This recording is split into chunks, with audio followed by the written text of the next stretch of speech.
So hello guys, welcome to my new blog video. तो guys आज के इस blog में हम दिखाने वाले हैं हमारे गांव में हो रहा है अष्टयाम। तो चलिए आज का इस ब्लॉग में मैं दिखाऊंगा आपको अष्टयाम। बिना समय गवाए चलते हैं सीधा अष्टयाम के पास।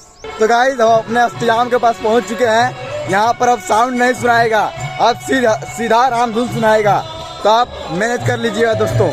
चलिए आगे दिखाते हैं। तो गाइस यहाँ पर देखिए है प्रवेश द्वार, ये देखिए आप प्रवेश करते हैं।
अंत होने वाला है।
तो गाइस यहाँ पर अष्टजाम खत्म हो गया। देखिए यहाँ पर प्रसाद वितरण हो रहा है, सभी लोग लेके इसके बाद चले जाएंगे घर अपना। अष्टजाम खत्म हो गया है दोस्तों।